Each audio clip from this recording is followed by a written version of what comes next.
Bonsoir tout le monde, ou bonjour, dépendamment à quelle heure vous regardez cette vidéo. J'espère que vous allez bien. Hier, depuis ma dernière vidéo que j'ai sortie par rapport au match Retafe contre Barça, victoire du Barça 2 buts à 0. J'ai pas sorti d'autres vidéos. J'ai enregistré une autre vidéo, mais j'ai pas pu la sortir, j'étais un peu occupé. Maintenant, aujourd'hui, on va faire une autre vidéo aussi. Je sais, vous allez dire, c'est la même personne, mais le Guto a sorti une vidéo sur Lewandowski qui va quitter le Barça et Rashford qui veut rester au club.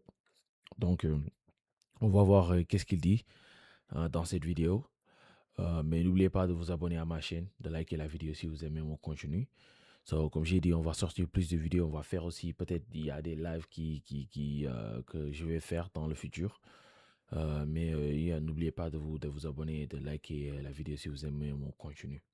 Donc, allons-y et voyons voir. And Doug. Thanks for coming in to talk about Doug Jr. Of course. Third grade is when I learned Liberty Mutual could. Les gars, j'espère que Tenez-moi, vous allez tous bien. Content de vous retrouver aujourd'hui. Petite vidéo actualité Barça. Demain, on reviendra sur le cas Alvarez. Parce qu'il y en a plein qui me demandent est-ce que Alvarez, ça vaut vraiment 120 millions? Est-ce que ça vaudrait le coup pour le Barça de payer 120 millions? Je vais essayer de revenir de manière détaillée sur ça demain et en faire une vidéo dédiée. En attendant, n'hésitez pas dans les commentaires à participer. Je vous pose la question, est-ce que c'est une bonne nouvelle si le Barça met 120, 130 millions sur un joueur comme Alvarez? Ou est-ce que pour vous, c'est trop cher? Je vous ai dit, je partagerai mon avis demain. N'hésitez pas, un petit like à la vidéo si elle vous plaît. Avant de commencer, un petit... Donc, les gars, moi aussi j'ai vu les mêmes informations sur Twitter, sur X, sur les réseaux sociaux, que certains Barcelonais se demandent si Alvarez vaut 120 millions. Les gars, seulement pour vous mettre dans le contexte, pensez-y. Seulement Alexander Isaac de Liverpool, Isaac de Liverpool, il vaut plus que 120 millions. Tu vois, je crois que Liverpool l'a acheté aux environs de 150 millions. Et pour moi, personnellement, Alvarez est un meilleur attaquant, est un meilleur joueur que Alexander Isaac. Et je crois que la plupart des Barcelonais seront d'accord sur moi. Pour moi, personnellement, 120 millions, c'est pas trop cher payé pour Alvarez. Tu sais qu'est-ce que tu vas avoir. Tu sais que le genre de joueur, il est jeune, il est frais, il est dans son prime, il va t'aider avec le pressing, il va marquer des buts, il va être décisif, il est clinique, il peut frapper les coups francs. Les gars, qu'est-ce que vous voulez? Vous croyez que Alvarez, tu vas seulement payer 100 millions et aller, frère. Maintenant, avec le marché, 100 millions, c'est rien, hein. 100 millions pour un attaquant de classe mondiale, c'est peu. C'est peu, frère. Tu vas pas faire 100 millions pour Alvarez, hein. C'est impossible. Si tu as pas.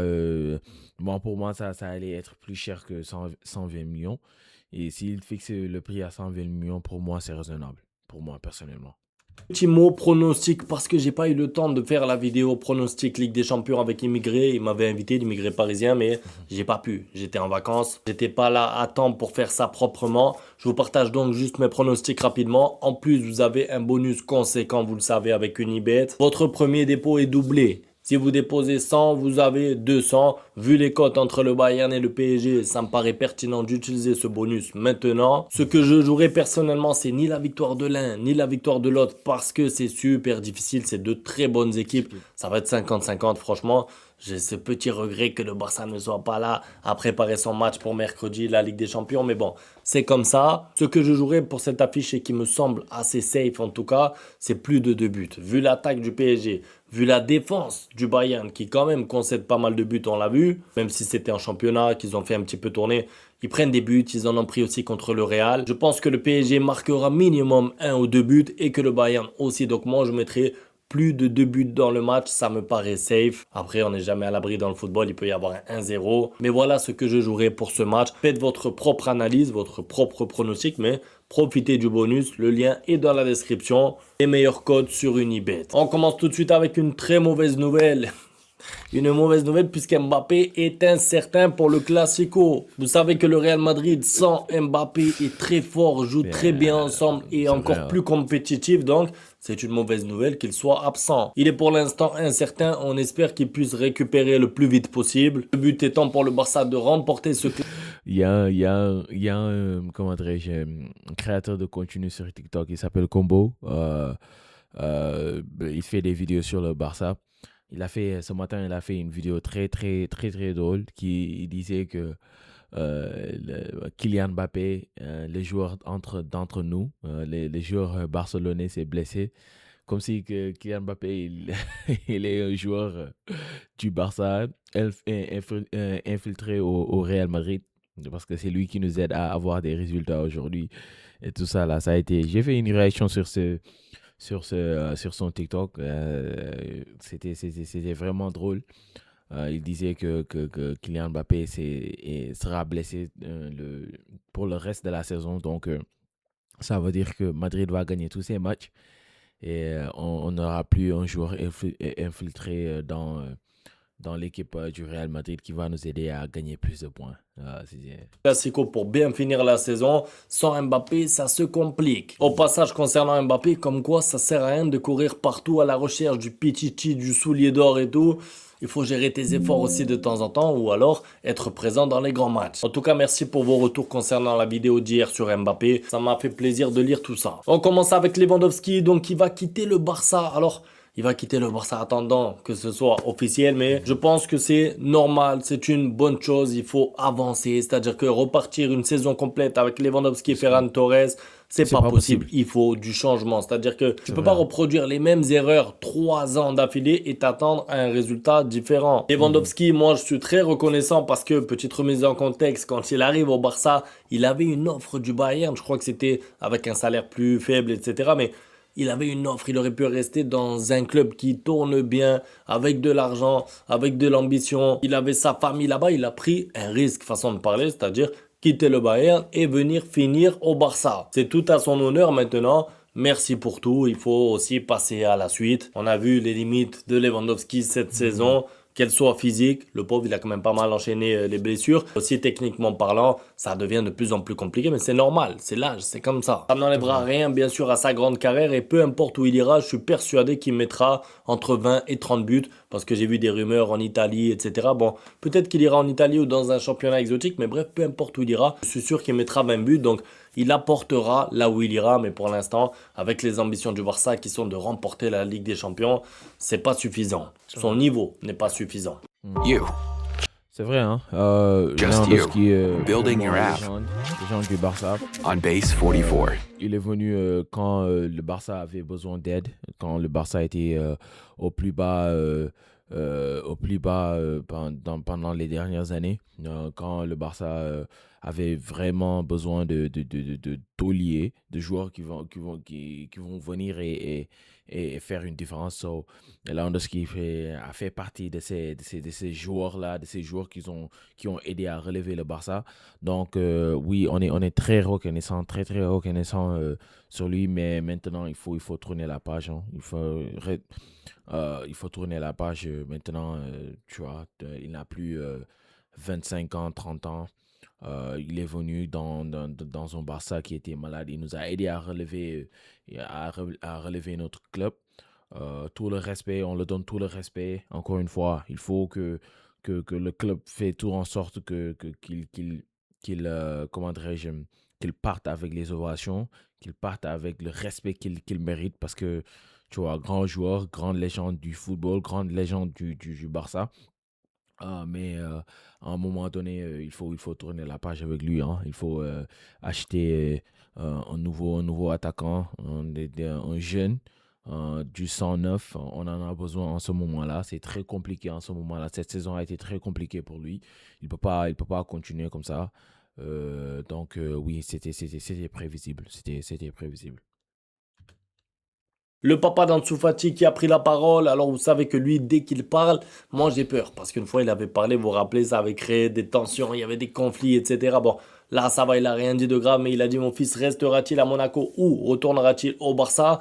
Nous ne le savons pas encore car il a un contrat avec le Barça jusqu'en 2028. Nous ne savons pas, mais nous aimerions qu'il reste à Monaco car il y est heureux. Écoutez, si Ansu Fati est heureux à Monaco, on peut que lui souhaiter de rester là-bas. Je pense que malheureusement pour lui, vu sa trajectoire de carrière, sa carrière au Barça, pour moi en tout cas, c'est terminé parce qu'il n'a pas réussi vraiment à nous bluffer à Monaco, même si au début de saison, quand il marquait et tout, on C'était était pas tous mal, là, hein. waouh, Ansu Fati. Yeah, c'est vrai. La réalité, c'est que sa saison a quand même été assez compliquée. Je le vois pas revenir au Barça et s'imposer. Donc en fait, s'il revient au Barça pour être remplaçant, voilà, c'est compliqué. Ansu Fati, c'est clairement un joueur qui a besoin d'enchaîner les matchs, d'enchaîner les saisons, d'avoir de la confiance. Et malheureusement, j'ai l'impression que son corps a du mal à le laisser tranquille. Donc s'il est heureux à Monaco, qu'il passe du bon temps, qu'il arrive à enchaîner des matchs et tout, on peut que lui souhaiter de rester là-bas et on verra ce qui se passe. Rafinha pourrait reprendre l'entraînement collectif aujourd'hui. Bon, que ce soit Très bonne aujourd'hui, nouvelle. demain, franchement, on va pas se mentir ici. J'ai envie de voir Rafinha à la Coupe du Monde. Donc même si je sais les intérêts du Barça, etc., mais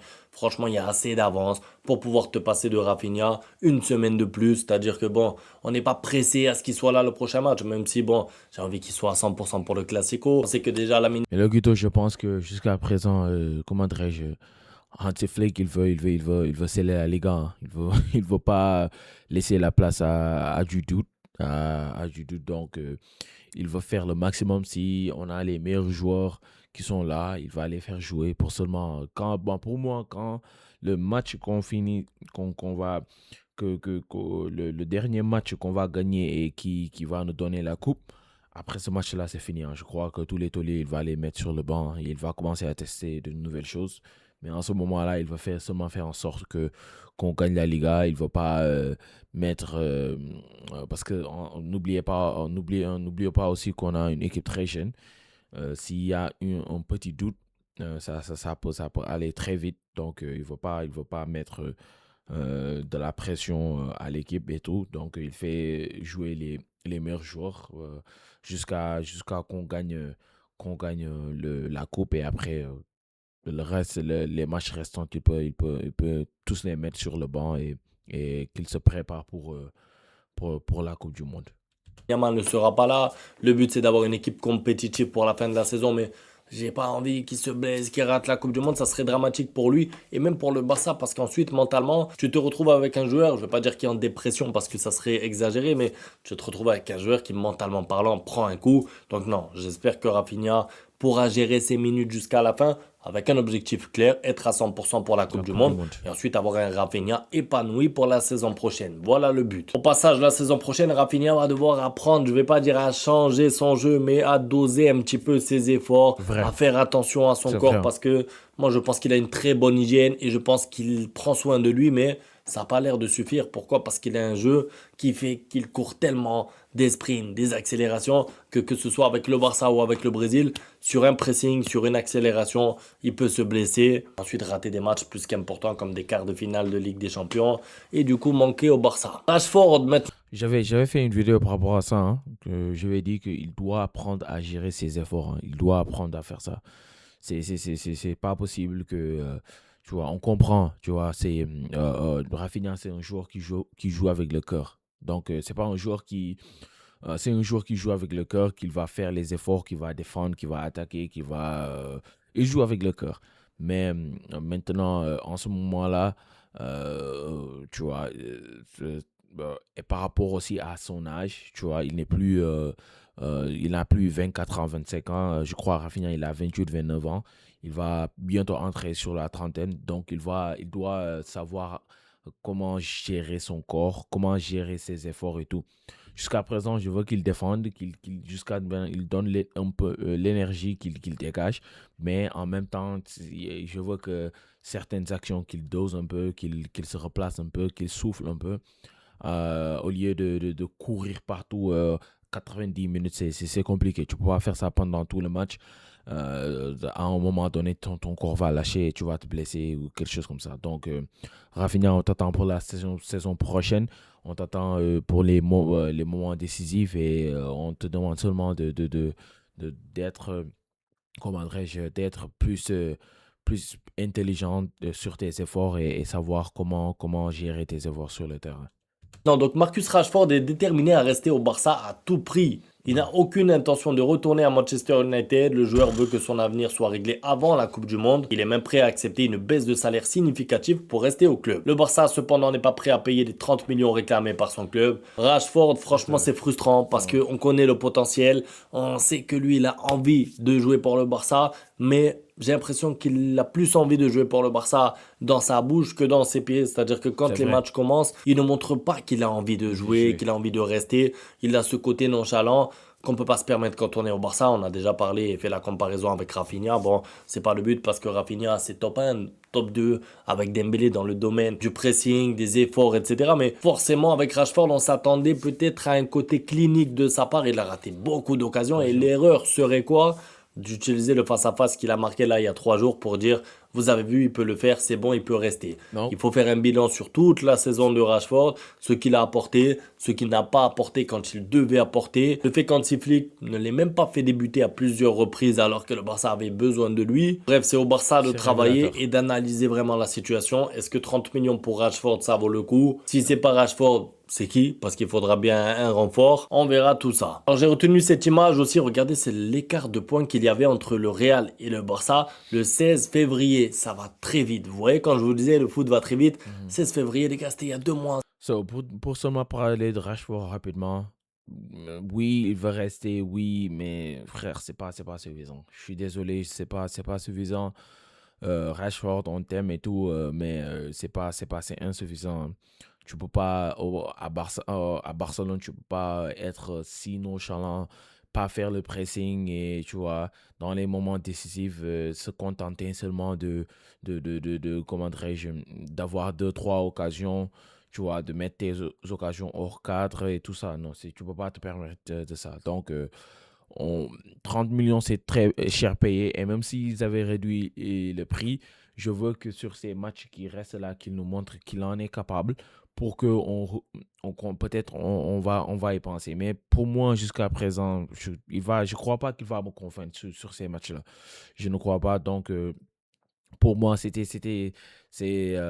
un message que Hansi Flick a envoyé à la direction sur tous ces matchs-là qu'il a mis sur le banc pour dire que c'est pas suffisant pour lui, que il ne compte pas forcément sur lui pour la saison prochaine. Donc ils peuvent le renvoyer à Manchester. Pour moi, c'était ça le message. Donc oui, je sais que le joueur veut rester et tout, mais c'est ça insuffisant. On peut pas se permettre de garder un joueur qui veut pas faire les efforts. Ça veut dire que le Real était en tête, le Real était devant le Barça. Le Barça n'allait même pas très bien en plus à ce moment-là, même s'ils allaient déjà mieux que le début de saison. Mais voilà, on était inquiet pour la Liga. On se disait, ça y est, le Real, ils sont en train de trouver un rythme de croisière. Et finalement, regardez, 2 mois et 10 jours après, voilà, 85 points à 74, 14. 11 points d'écart, une Liga pliée. Le football va très vite. En plus, entre-temps, il y a eu une trêve internationale, je crois, la trêve du mois de mars. Donc, sur les 2 mois-là, vous enlevez 15 jours. En 1 mois et demi, 11 points d'écart, fin de suspense en Liga. Maintenant, bon, ça s'est joué depuis février, mais ça aurait dû se jouer depuis le début de la saison. Il y a plein de matchs où le Real Madrid n'aurait pas dû s'imposer. Le Barça aurait dû avoir 8 ou 10 points d'avance au mois de janvier déjà. J'exagère à peine. Bon, c'est tout pour la vidéo. En tout cas, on se retrouve demain, peut-être pour le débrief, justement, si c'est un beau match. Franchement, si c'est un beau match, même si c'est pas Barça, c'est pas Madrid, je prendrai du plaisir à le faire. Rendez-vous demain donc. Ciao. Voilà en quelque sorte la vidéo de Loguto pour aujourd'hui. Lewandowski, la situation de Ansu Fati. Ansu Fati, j'en ai pas parlé. Je profite pour en parler maintenant. Je crois que ça serait une meilleure décision qu'il reste là-bas à Monaco, s'il est heureux là-bas. Va falloir seulement payer la clause de Ansu Fati de 11 millions et après il peut rester là-bas. S'il est épanoui là-bas, il n'y a pas trop de pression, il peut continuer là-bas. Rashford, comme j'ai dit, personnellement, je le renvoie à Manchester. C'est insuffisant ce qu'il nous a montré. On peut trouver mieux pour moi. On peut amener de jeunes joueurs qui ont faim.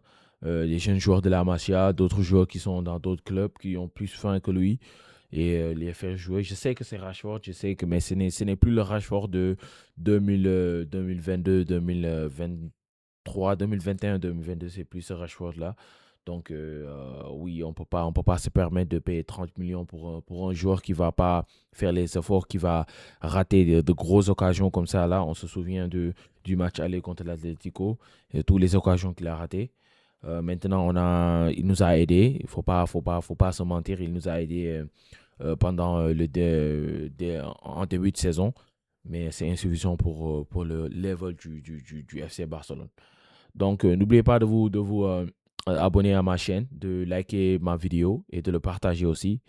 Et je vous dis à la prochaine pour une nouvelle vidéo. On va continuer à faire les vidéos. Et peut-être dans le futur, on va faire des lives aussi. Donc, je vous dis à la prochaine pour une nouvelle vidéo. Peace.